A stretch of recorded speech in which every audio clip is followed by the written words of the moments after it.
ఎవరి ఇండ్లు డెమాలిషన్ జరగాయి, ఎవరి ఇండ్లకు డెమాలిషన్ జరిగి ఒక జేసీబీ పెట్టాలన్నా మమ్మల్ని దాటుకొని రావాలి.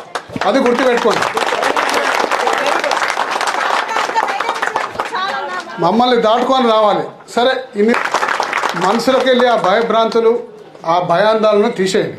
జరిగి ఉండొచ్చు, నిన్న మొన్న వాళ్ళు వచ్చి మార్కింగ్ చేసి మీరు ఖాళీ చేయండి, మీరు ఎప్పుడు ఖాళీ చేస్తుంటారో మీకు వేరే దగ్గర డబుల్ బెడ్రూమ్ ఇస్తాను, ఇవన్నీ అన్నీ ఉండొచ్చు, జరిగి ఉండొచ్చు. కానీ ఇక మీదట మేము బతుకున్నటి వరకు ఈ జరగనీయం.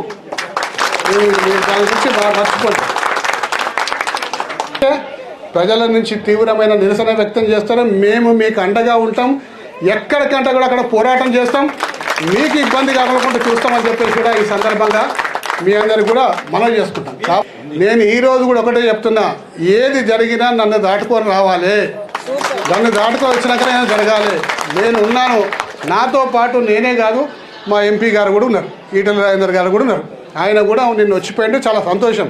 మేము ఏ విధంగా ఫీల్ అవుతామంటే, నేను ఒక ఆపత్కర పరిస్థితిలో ప్రజల ఆపదలో ఉన్నప్పుడు నేను రాలేకపోయినా, కానీ మా ఎంపీ గారు వచ్చింది, చాలా సంతోషంగా ఉంది. అలా ఆయననే నిలబడ్డాను.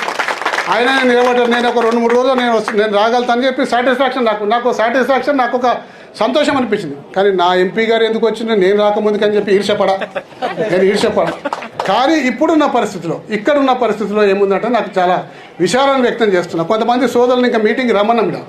మేము ఆ పార్టీకి సంబంధించిన మేము రాము, మేము వస్తే బాగుండదు, మేము రాము. అయ్యా, ఇది ఏ పార్టీకి సంబంధం లేదు, మన కడుపుకు సంబంధించిన విషయం. దయచేసి నీచమైన చిల్లర ఆలోచనలు చేయకండి. అందరం కలిసికట్టుగా పోరాడదాం.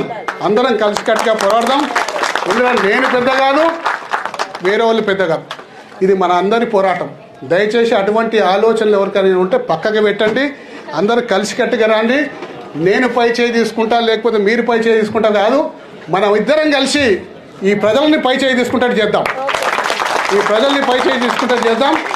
వాళ్లకు న్యాయం ఏంటంటే చేద్దామని కూడా ఈ సందర్భంగా నేను మనవి చేసుకుంటూ, మీరేం భయభ్రాంతులు కాకండి. అన్ని రకాల